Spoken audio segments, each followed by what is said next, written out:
Et c'est parti pour Je range mon bureau numéro 78.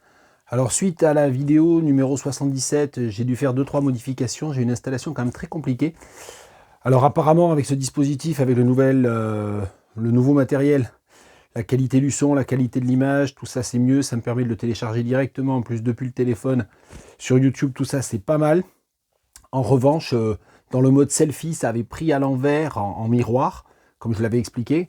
Et j'ai eu beau la faire plein de tentatives, j'arrive pas à débugger ou à débloquer ce problème-là.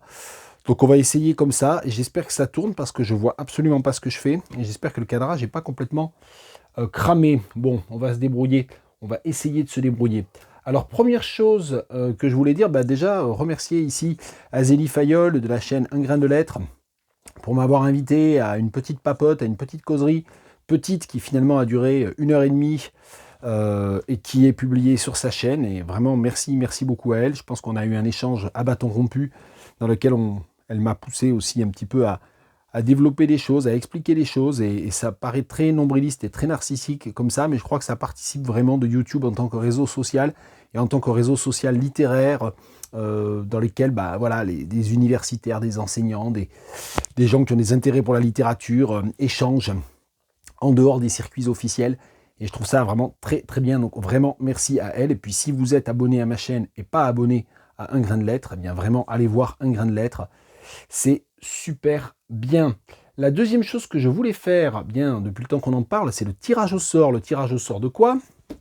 Le tirage au sort du Premier Souper, le roman d'Alexander Dico dont je vous ai déjà parlé aux éditions La Volte. Et j'avais dit lors de la vidéo numéro 75 que j'attendrais qu'il y ait 20 commentaires, ou plus exactement 20 commentateurs ou commentatrices différentes, avant de procéder au tirage au sort. Or, j'ai décidé de renoncer, parce que voilà, il faut que je me rende à la raison. Ma chaîne n'est pas assez populaire pour que je puisse attendre 20 commentateurs ou commentatrices différentes.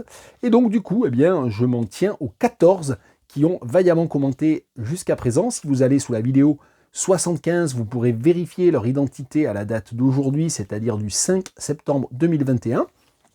J'ai écrit leur nom sur des petits bouts de papier, je vais vous les lire individuellement. Et c'est pour dire aussi que vous verrez qu'il y a 23 commentaires, mais c'est parce qu'il y a eu des commentaires multiples, des réponses. Moi, j'ai répondu aussi à quelques personnes, voilà. Tout ça explique. Et donc, voilà, j'ai écrit les noms sur des bouts de papier. Il y a Charlotte Le Forestier, il y a Olympe Séverine, il y a Olivier Maldan, il y a Jean Auchapt, il y a Guillaume Vissac, Publi.net, on va en reparler bientôt, Astéria 666, Juliette Cortez, et je ne vous ai toujours pas parlé du remarquable roman de Juliette Cortez, L'Ancéisme, que je vous conseille vraiment de lire sans attendre ma vidéo. Il y a Delphine Singal, ma sœur, qui a essayé de tricher avec 2 identités différentes, mais je n'ai fait qu'un seul papier à son nom. Il y a Noem LT, il y a Question de recherche, il y a Michael Garcia, Dernier endormi, que je salue. Aussi, je salue tout le monde, bien sûr. Il y a Lucie Delépinay, et enfin, il y a Nzei Meifi. Voilà les 14 noms, et comme je n'ai pas de chapeau, je vais faire ça dans quoi? Dans une panière. Et vous allez voir, c'est assez adapté, parce que l'épigraphe, la première des 3 épigraphes du livre d'Alexander Dico, c'est « Fin d'Arthur Rimbaud, pain semé dans les vallées grises ». Quoi de mieux pour offrir un livre? Alors c'est cet exemplaire-là, celui que je viens de vous montrer, c'est le mien. Celui-là, c'est celui que je vais envoyer, que je vais offrir. Et donc, quoi de mieux pour faire le tirage au sort d'un livre qui commence comme première épigraphe par une citation d'un vers de fin d'Arthur Rimbaud, plus exactement d'une phrase de fin d'Arthur Rimbaud, qu'une panière. Et donc, je mélange, et je sors, attention, roulement de tambour, Guillaume Vissac. Et c'est Guillaume Vissac qui a gagné. Et donc, on se mettra en contact, parce que comme on ne se connaît pas personnellement, il faudra qu'il me communique une adresse où lui envoyer l'exemplaire du Premier Souper. Félicitations à lui. Je montre bien que j'ai pas triché. Voilà. Et donc, félicitations à Guillaume Vissac. Et puis, l'encouragement aux 13 autres à quand même s'intéresser au Premier Souper d'Alexander Dico. Tiens, je mets l'exemplaire gagné dans la panière. Et on poursuit en parlant bien justement du Premier Souper, parce que je n'en avais pas encore parlé. Et Le Premier Souper, c'est un livre très difficile à résumer parce que c'est un roman d'anticipation qui se situe dans des mondes imaginaires, dans un lointain futur, avec une évolution de l'espèce humaine vers des formes assez étonnantes et notamment vers des pétrophages ou des je ne sais plus comment on dit d'ailleurs, j'ai oublié, c'est pas bien. Et donc autour d'une figure qui s'appelle Ronce Alben. Et Ronce Alben, en fait, est une figure énigmatique autour de laquelle tourne l'essentiel de ce texte très étonnant, qui n'est pas vraiment de science-fiction, qui n'est pas vraiment dystopique, qui a des échos un peu du premier Julien Gracq, le Gracq du balcon en forêt par exemple. Il y a vraiment quelque chose de ça dans cette construction un petit peu, aussi peut-être de Waiting for the Barbarians de Coetzee. Il y a cette espèce d'approche très progressive, très attentive à l'espace, très attentive aux ambiances, aux atmosphères, qui est vraiment très très belle. Moi j'ai trouvé, et je lis pas tellement ce genre de livre en fait, et j'ai trouvé ça vraiment très beau aussi parce que c'est une très belle langue dont je vais vous faire entendre 3 extraits sans tarder. Sous les soins des hommes d'Ahatmik, sous le murmure du discours de l'homme de pierre, Jasper se remet tout doucement de ses blessures. Il pense à sa première bouchée de poisson, la chair blanche et friable qui se dissout au moindre contact de ses lèvres. Il s'émerveille encore que si peu de substance puisse nourrir un homme. Bien que physiquement sevré de la pierre, sa langue, son ventre, désirent toujours la rudesse, la solidité de celle-ci. Ses dents cherchent la craquelure du minerai, la sécheresse râpeuse du sable.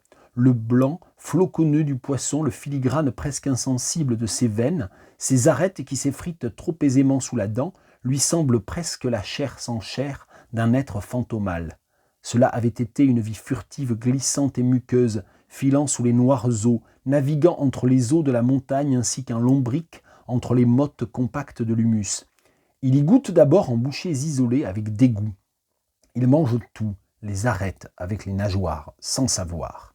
Il s'inquiète que ces paquets informes retrouvent soudain la vie, frétillant sur les pierres qui lui servent d'assiette de fortune. Longtemps, le malaise ne s'estompe pas, tandis que le plaisir commence paradoxalement à s'immiscer au fond même de son écœurement. Il lui semble que se nourrir sera toujours pour lui un acte équivoque, et la pulpe du poisson en vient à lui rappeler quelquefois la douceur fondante des cuisses d'Amara, de sa nuque, de son ventre. Mais ses rêves d'amour, dans sa douleur, ont moins encore de substance que la chair des ruisseaux. Ça, c'est la page 71, et je vais vous lire un extrait d'un chapitre, du début d'un chapitre qui s'appelle « La floraison du pseudo-guillet », page 171. Les jeux de survie du royaume Ored, début du 19e équicycle, quelque part dans la région vallonnée de Gonde. Une crayeuse lune de soleil s'amincit à l'horizon entre des oliviers clairsemés et des traînées de rochers jaunes. Dorinthe se recroqueville au pied d'un olivier, se couvre d'un lambeau de toile de jute. Il y a du vent. Le garçon, âgé de 12 ans peut-être, noueux comme une branche d'olivier, a tantôt chaud, tantôt froid. Quel manteau de vent tissé parmi les pierres et les arbres en courant. Il y repense, en mordant dans la chair de son bras droit. Il en arrache un long lambeau, mâche avec appétit. Son sang trace un filet rouge dans la poussière qui macule son menton d'enfant. Cela fait plus d'un mois qu'il ne s'est pas ravitaillé. Ce peu de sa matière suffira à le sustenter pendant plusieurs semaines de son épreuve.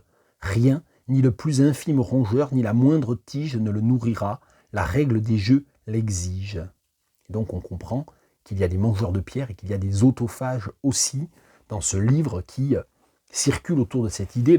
Alors le premier souper, c'est un texte dans le texte, c'est un livre mythique de Ronce Alben, dont il est plusieurs fois question et donc plusieurs extraits sont donnés.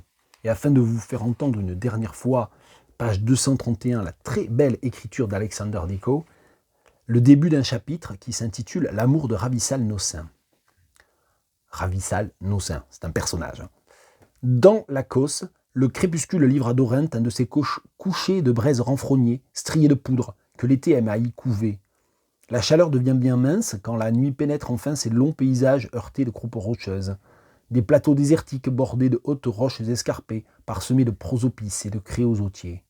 Dorinthe vit avec ce groupe de cossins depuis 3 semaines, en compagnie de l'ethnologue, Ravissal Nossin, son guide et protecteur. Les cossins vivent en nomades, chassant les lièvres bifronces sur le plateau et dans les hauteurs les chèvres et les ours. Tous les Cossins sont allophages, pour autant que Dorinthe le sache. Il a dû s'adapter à un régime de viande et manger avec les autres à la manière cossaine le gêne profondément, il mange toujours à l'écart. Dorinthe est assis sur un rocher jaune qui perd de plus en plus la chaleur cuisante de la journée et il écoute le chant des Cossins. La ligne mélodique du chanteur principal résonne sur fond de huées rythmées des participants. Dorinthe trouve leur langue exotique séduisante. C'est une lave de syllabes errantes qui s'agglomèrent, se recomposent, se désagrègent soudain en un éclatement sonore d'hilarité ou de colère. C'est un sang vivace, irrépressible comme ce peuple, si limité et pourtant si vivant. Elle n'est pas musicale, elle séduit pourtant par son apparence de franchise, de netteté, avec sa pluie de plosives et de dentales en cascade. Ravissale Nocin, tout près de lui, taille jusqu'au néant une branche de prosopis, mais il écoute avec une énergie contenue, palpable. Je m'arrête là, 3 extraits du premier souper d'Alexander Dicko. Et puis j'ai failli oublier quelque chose quand j'ai parlé d'Azélie Fayol, quand on a discuté, je ne sais plus si c'était dans le on, dont vous retrouverez la captation vidéo Zoom dans la chaîne, sur la chaîne d'Azélie, ou si c'était dans le off, mais on a parlé du racisme récréatif d'Adilson Moreira, que j'avais chroniqué dans le dernier Je range mon bureau, et je lui avais dit que je le lui enverrais volontiers à titre de prêt à long terme, parce que moi je ne vais pas l'utiliser dans un futur proche. Donc Azélie, pareil, si tu me communiques ton adresse, je t'enverrai avec plaisir le racisme récréatif, hein, tant qu'à aller à la poste, je peux y aller pour Guillaume Bissac et pour toi. Voilà. Et puis les autres, il faut continuer à suivre, et il y aura peut-être d'autres cadeaux dans les semaines ou dans les mois qui viennent. De quoi vais-je parler maintenant ? Je vais vous parler, avec la liseuse, du fait que j'ai fini par m'abonner, et j'ai vraiment honte de ne pas l'avoir fait plus tôt, j'ai fini par m'abonner, à prendre un forfait complet, un abonnement complet, permettant d'accéder à la totalité des collections de Publi.net. Et donc Publi.net, je crois que je n'ai pas besoin de présenter Publi.net, c'est bien sûr un éditeur très important, avec un modèle éditorial extrêmement alternatif et très novateur à la fois. Il y a des livres, bien entendu, justement, j'en parlais, tiens, Marche frontière d'Ahmed Slama ou L'Ancéisme de Juliette Cortez. On peut les avoir en format papier, c'est des très jolis livres. Et puis il y a un modèle bien sûr numérique, et notamment l'abonnement permet d'accéder pour une année à la totalité du catalogue. Donc j'ai fini par m'abonner, je vous incite à le faire, ils sont un peu en difficulté en ce moment, donc vraiment faites-le. Moi j'ai souscrit un abonnement de soutien, et si vous avez, c'est 75 € je crois l'abonnement normal, et pour une année, et 150 € l'abonnement de soutien, mais 75 €, vous avez accès à des dizaines et des dizaines de livres. Donc vraiment, si vous avez, allez voir le catalogue, enfin soutenez Publi.net. Et ça m'a permis de lire enfin un livre dont j'avais vu passer il y a 4 ou 5 ans, quand Janan Marasligil avait parlé de sa traduction de ce livre. Donc c'est un livre traduit par Janan Marasligil, et là encore, si vous ne connaissez pas Janan Marasligil, j'ai déjà parlé d'elle, renseignez-vous, regardez les réseaux sociaux, regardez le web, et donc elle avait parlé de ce livre qui évidemment est à la fin. J'ai pas du tout prévu, j'ai pas du tout programmé ça. C'est un livre qui s'appelle Ali et Ramazan de Perihan Maouden. Je suis pas sûr de bien prononcer. Il y a un G, ça s'écrit Magden avec un petit je sais même pas comment ça s'appelle, l'espèce de petite lunule inversée là qu'il y a sur le G. Je crois que ça se prononce Aoua. Je crois donc je dis Perihan Maouden, mais je dois mal traduire. Mal prononcer, pardon, je réfléchis à un truc et je dis un autre truc en même temps. Et donc, il y a une longue postface de Janan Marasligil elle-même, et c'est un livre vraiment bouleversant. C'est l'histoire de deux orphelins qui tombent amoureux l'un de l'autre à l'adolescence, et qui ensuite, au début de leur vie d'adulte, se retrouvent dans des galères, dans des milieux un peu interlopes, et vraiment, c'est une très très belle histoire d'amour. Et histoire de ne pas remonter jusqu'au début du texte tout en vous parlant, je vais vous lire un extrait d'un des derniers chapitres. Ramazan n'est pas rentré de la nuit. Le matin non plus, il n'est pas rentré, Ramazan. Ramazan serait rentré, il rentre toujours à la maison. Il rentre maintenant, il revient dans leur chambre à Ali, Ramazan. Le 7 décembre est une flèche qui a transpercé Ali en plein milieu des entrailles, mais quelle flèche énorme, très longue. Où qu'il tourne Ali, la flèche le perce de part en part. Elle s'enfonce dans ses entrailles. Quoi qu'il fasse, c'est douloureux, même lorsqu'il est couché. S'il retirait la flèche, Ali pourrait partir sans saigner. Cette immense flèche est en plein milieu de ses entrailles. Elle l'empêche de bouger, de remuer. Ali a passé la journée du 7 décembre dans l'inquiétude et sans même pouvoir respirer. Il a été touché par une flèche en plein milieu. Le mardi 8 décembre, ils ont apporté les journaux à Ali. Ses amis sniffeurs ont apporté vers midi les journaux à Ali. Les pages principales des journaux sont pleines de photos de Ramazan. Ils ont surchargé ces pages avec les photos de Ramazan. Le Ramazan d'Ali. Une des photos de Ramazan a été imprimée en grand format. Et pour ne pas spoiler, je ne lis pas la suite, mais je vous ai fait entendre un peu cette langue faite de phrases brèves, lancinantes, très chargée émotionnellement, très forte. C'est un très beau livre, vraiment, Ali et Ramazan. C'est une écrivaine turque importante qui a écrit ce livre. Hein. J'avais jamais rien lu d'elle avant. C'est Perihan Maouden. Donc, je mettrai toutes les références, comme d'habitude, dans le sommaire. Voilà, j'éteins la fameuse liseuse. Et on poursuit avec des livres dont j'ai pas eu le temps de parler la dernière fois.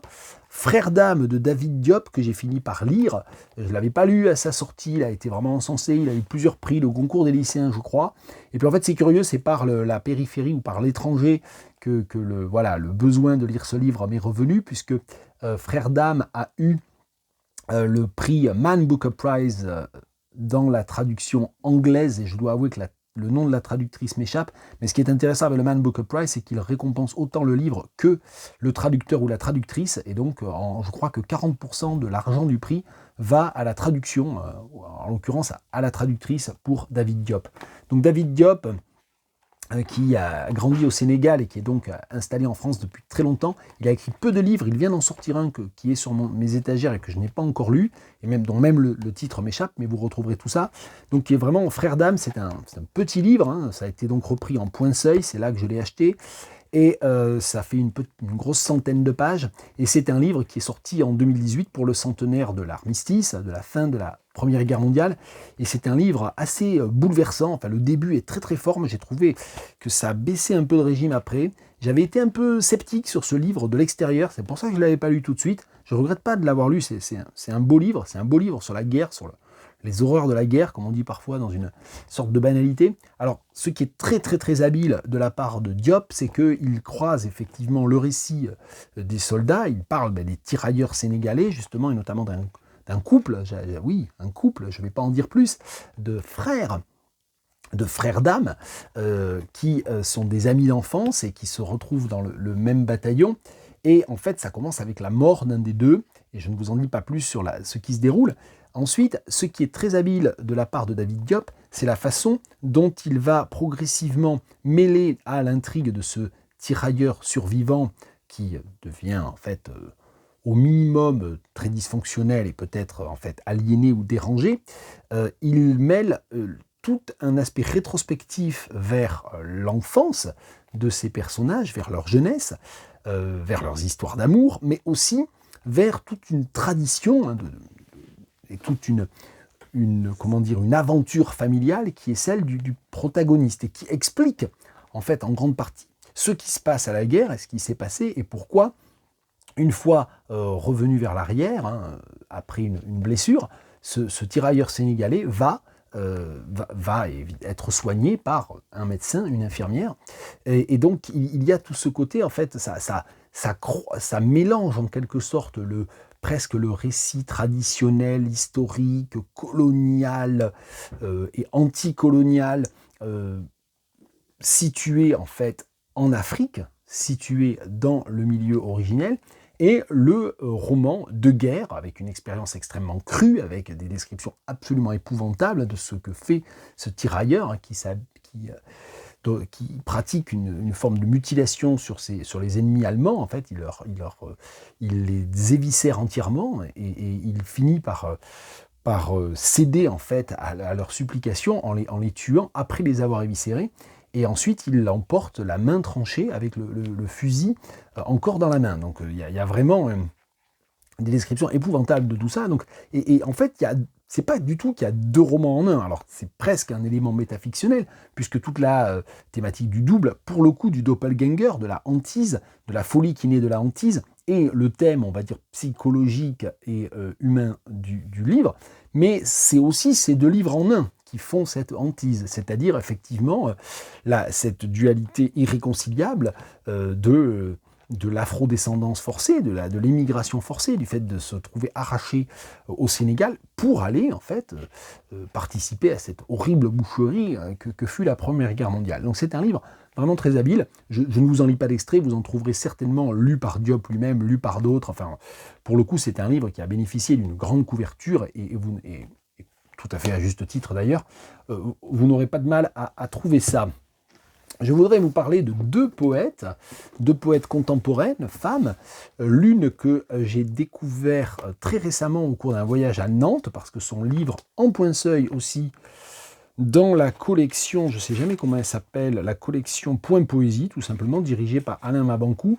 Je n'avais en fait jamais entendu parler de cette poète qui est d'une mère ardéchoise et d'un père guadeloupéen, c'est Marie-Christine Gordien. Et donc, honte à moi, je ne connaissais pas. Et c'était à la librairie en fait du château des Ducs de Bretagne. Et donc, j'ai acheté ce recueil après l'avoir brièvement feuilleté. Et c'est vraiment très beau.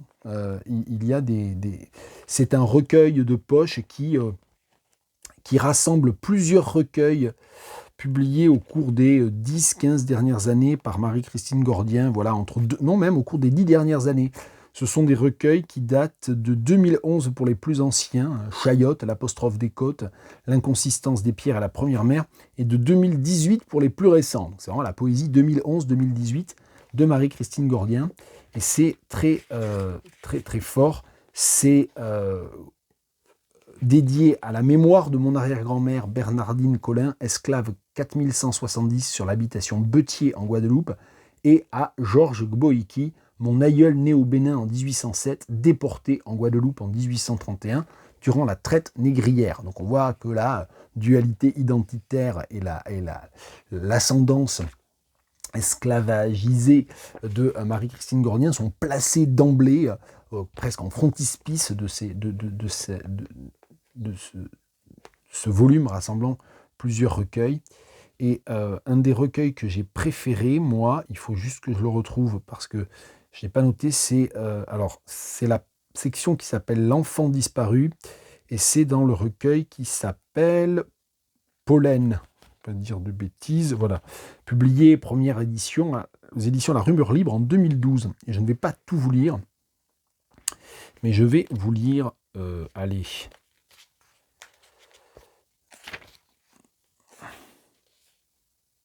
Je vais vous lire deux poèmes, Mornay, tirés de cette même section, hein, L'enfant disparu, et Les claviers. Vous allez voir une vraie variation.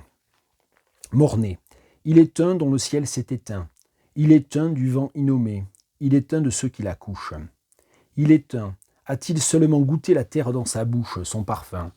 N'a-t-il eu le temps que des seins d'une mère, patriarche à 1 an, voué à la guerre des vents? Ils te diront qu'il n'y a rien à gagner, pas de course, cheville d'écrevisse, foulée de mammouth.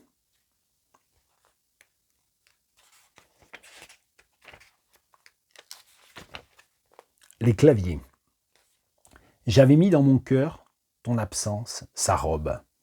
Elle dansait de bals sans orchestre dans lesquels je me roulais, somnifères à moi-même. L'absence, je rêvais, j'avais mis dans ton corps de pierre cavernal le cri des cieux entrechoqués, de prières d'un soir où je tombais, sans fin, de claviers en clavier.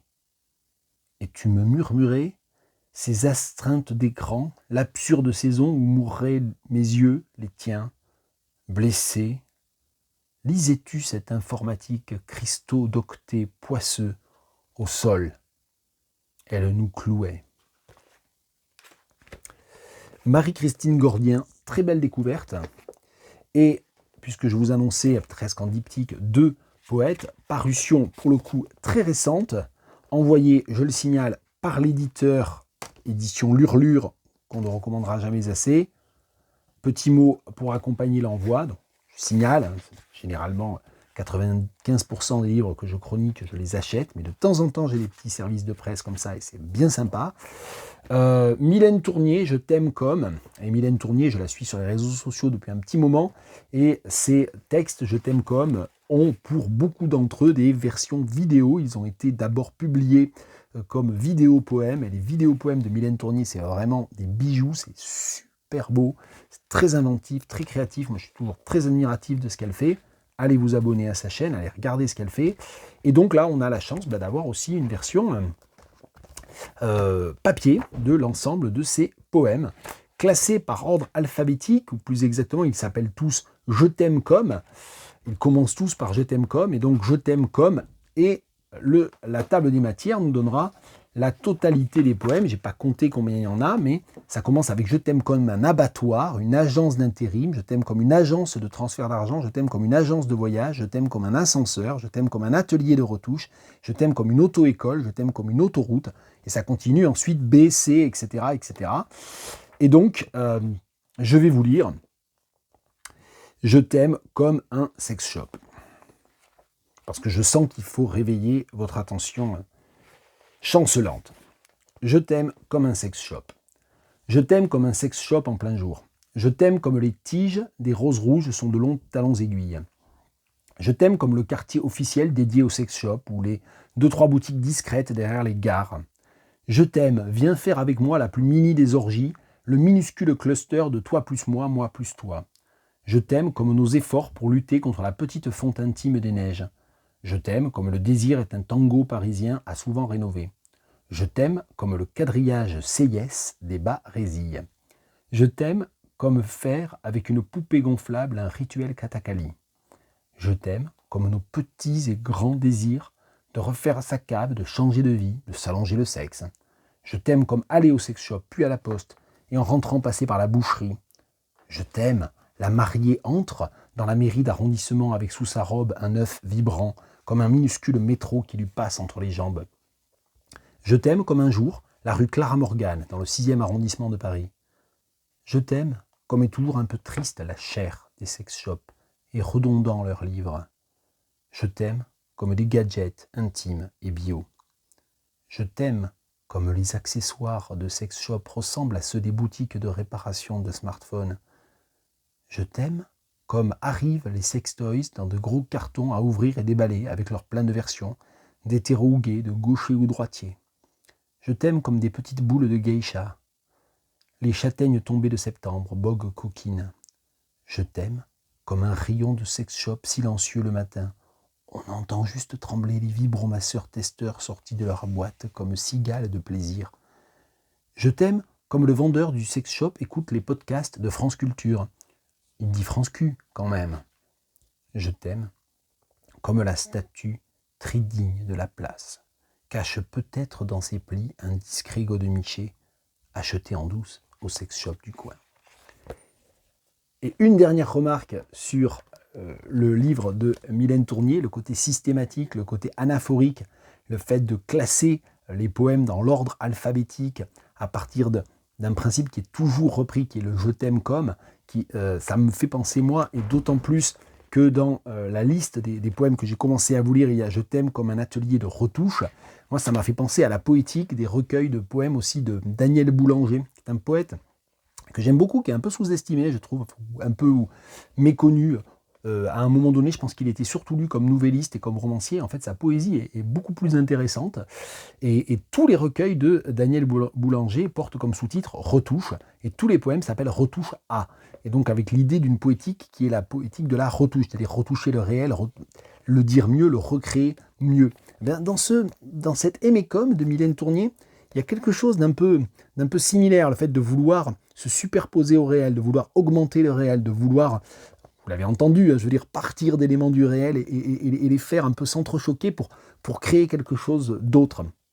Bon, c'est très différent de ce que fait Boulanger, mais ça, il y a eu cet écho-là aussi pour moi. Et je vais terminer avec un autre livre, je dis autre livre africain, parce que on a parlé du racisme récréatif, mais on a parlé de David Diop, bien sûr, et puis on a parlé de Marie-Christine Gordien, une œuvre poétique qui se nourrit aussi de la mémoire, notamment de l'esclavage. Et là, autre type de texte, un texte diasporique, qui parle de la diaspora, mais qui parle aussi surtout du retour à l'Afrique originelle, c'est La mer Noire dans les Grands Lacs. Je m'en mêle les pinceaux en disant La mer Noire dans les Grands Lacs d'Annie Lulu, paru en début d'année. Ça m'avait échappé et je l'ai acheté à la librairie à La Rochelle,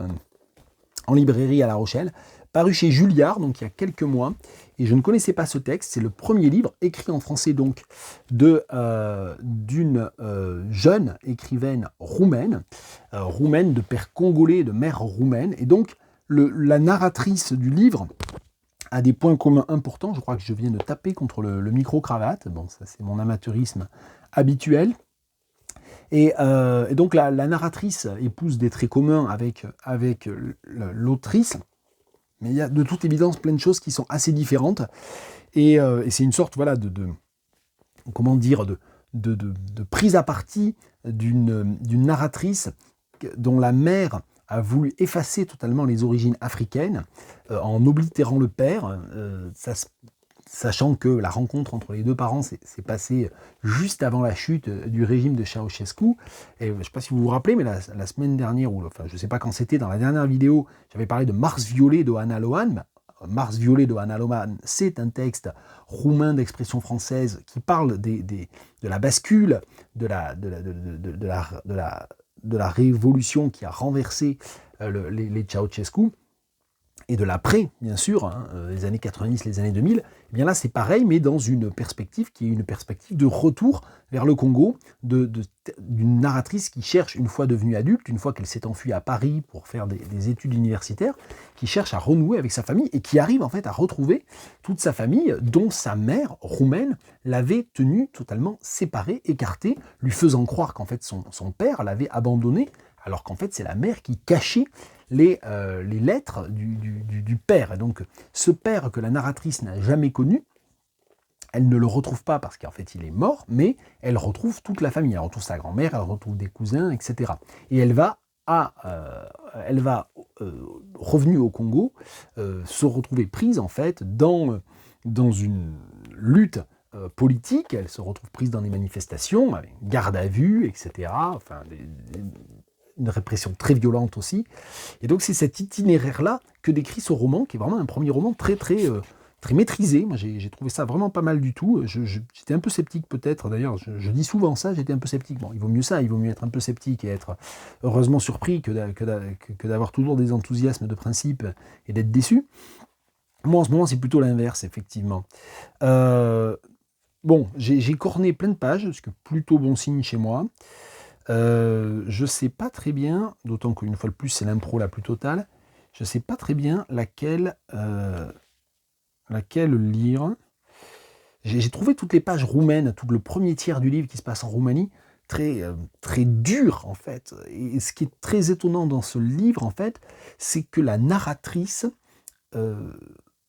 dresse un portrait extrêmement violent de sa mère. Elle déteste sa mère, elle lui en veut, elle est nourrie d'une énorme rancune vis-à-vis de sa mère, ce qui conduit en fait à une idéalisation avant même d'avoir renoué avec le Congo et d'avoir retrouvé la trace de sa famille au Congo, de la famille de son père au Congo, c'est qu'il a conduit en fait à idéaliser totalement son père. Et donc on se retrouve avec ce personnage d'une jeune femme qui accable totalement sa mère et qui idéalise totalement son père. Alors toute la dimension patriarcale qu'il y a derrière ça est totalement effacée, n'est pas présente du tout. Je pense que là, il y a des fils à tirer, enfin, notamment je pense qu'une lecture féministe de ce texte trouverait vraiment des résistances enfin, irait chercher, je pense, dans les blancs du texte des choses assez troublantes, je pense. Bon, je ne suis pas sûr d'être entièrement clair. Bon.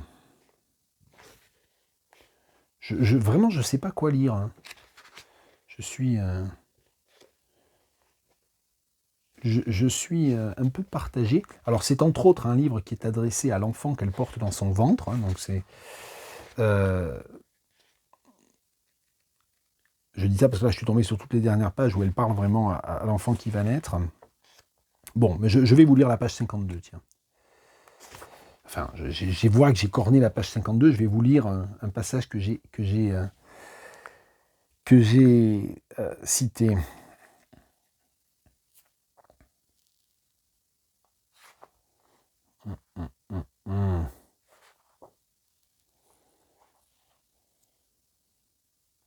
Et puis je fais les 100 pas dans l'appartement. Je me mets à parler seul, devant le miroir fendu de la salle de bain, assise dans le salon, les yeux à 90 degrés ou bien ouverts droit dans le vide. Je donne une conférence à mon propre père au sujet de toute cette littérature par laquelle il a vécu en moi, tous ces hommes par la bouche desquels il a existé et comment, alors que je ne suis même pas une femme Ibo, j'ai imaginé en l'écoutant converser avec Chinois Achebe, dans un rêve horrible où j'étais pourchassé, que j'avais un chi moi aussi, que tous les Africains ont un chi, et que mon chi m'avait fait perdre mon père, mais qu'il m'avait permis de lui crier, comme le pauvre Ikemefuna, « Père, ils m'ont tué !» Au moment même où ils me tuent, les embryons armés de tous les pères qui nous précèdent dans ce voyage qu'on fait maintenant, toi et moi. Toi aussi, mon fils, tu pourras lui parler comme ça un jour, depuis notre maison ici, à Bukavu, tout comme j'ai parlé seul dans l'appartement de ma mère à Bucarest. Tu pourras parler à l'absence de ton père, faire comme moi j'ai fait avec le mien. Je lui ai dit en grandissant, papa, tu m'as coupé la tête, pas le cœur, il n'y a rien dans ce muscle qu'une pompe à argile. Mais il y a tout dans ma tête, mon sexe, mes sentiments, et mes enfants futurs. Et toi, avec ta machette de la disparition mystérieuse, tu m'as décapité. Mon fils, je cherche sans cesse, avec des mains impuissantes, mon cou sur un tronc courbé, mon tronc sur des jambes de palme, à vivre debout. Mais je suis nulle part. Pas comme ceux qui jouent de la complainte du nulle part à ma place, rien à voir. Moi, je suis nulle part. Je veux dire, c'est ce que je suis dedans. Et toutes les molécules de mon corps se lient pour que jamais tu ne puisses comprendre ce sentiment, celui de n'être pas situé. Je travaille avec ma voix à poser des éclisses sur ta route à venir. J'essaie de tout te dire de ce qu'a été ma vie jusqu'ici pour que la maison où tu vas grandir ne soit rien qu'un étalement de fenêtres sans murs donnant sur l'eau du lac Kivu, sur toutes les eaux du monde, pour que tu fabriques toi-même ton territoire et que les portes de la vie de ta mère coulissent au galandage de ton sourire d'enfant. Quand tu me rappelleras combien c'est inutile d'être triste, comme je le suis aujourd'hui. La mer Noire dans les Grands Lacs, Dany Lulu. Eh bien, cette vidéo est terminée, et étant donné l'installation bizarre, je vais aller vérifier derrière si ça a bien enregistré. Si ça se trouve, ça fait 40 minutes que je parle, une demi-heure, je ne sais pas, et ça n'a pas enregistré, ou le son est pourri, ou je sais pas. On verra. Vous le savez déjà. Moi, je ne sais pas. Vous allez voir un peu d'écran vide, parce que je ne ferai pas de montage. À la prochaine.